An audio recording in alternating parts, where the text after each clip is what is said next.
ఆయన చూస్తే కనుక సార్ మన జగన్మోహన్ రెడ్డి గారు జైలుకి వెళ్ళే అవకాశం ఏమైనా ఉందా సార్? ఒకసారి జైలుకి వెళ్ళొచ్చినటువంటి వ్యక్తికి ఎప్పుడు కూడా రాజయోగం ఉంటుంది.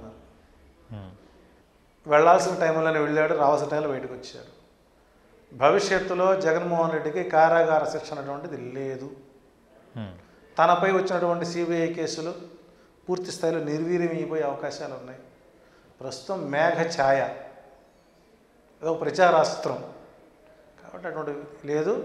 2024లో పబ్లిక్ అతని వైపు 55% సపోర్టర్స్గా ఉన్నారు.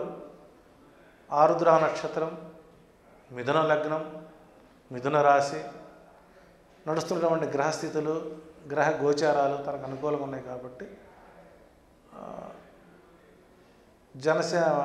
జగన్ గారికి ఇంకొక అవకాశం ఇస్తారు అనేది తన ప్రగాఢ విశ్వాసం. అట్లాగని చెప్పేసి నల్లేరుపై బండి నడకైతే కాదు. అవిశ్రాంత కృషివలుడిగా పనిచేసుకుని 175 స్థానాల్లో తానే ఎమ్మెల్యే అభ్యర్థిగా పోటీ చేయగలిగితే 100% సక్సెస్ అవుతాడు. ఓకే, మళ్ళీ ఒక ఛాన్స్ ఉంటుంది అన్నమాట సీఎం అవ్వడానికి. కానీ ఇప్పుడు రూమర్స్ వస్తున్నాయి కదా, కొన్ని మైనస్ ప్లస్లను వస్తున్నాయి కదా, ఎందుకు గ్రహాలు కొంచెం సహకరిస్తలేవా ఏంటిది అసలు? మనలోనే ఇద్దరు మనుషులు ఉంటారండి, మంచి చెడు ఉంటాయి. ఇంతవరకు ఏ రాజకీయ నాయకుడు వాడని పదాన్ని ఉపయోగించాడు.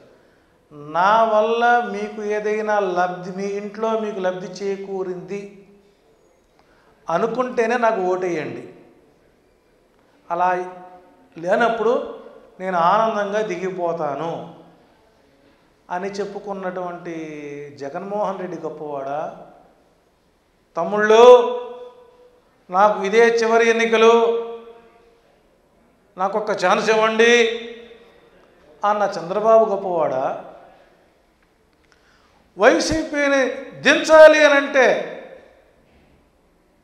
మనం చంద్రబాబు గారికి సహకరించాలి అన్న పవన్ కళ్యాణ్ గొప్పవాడు.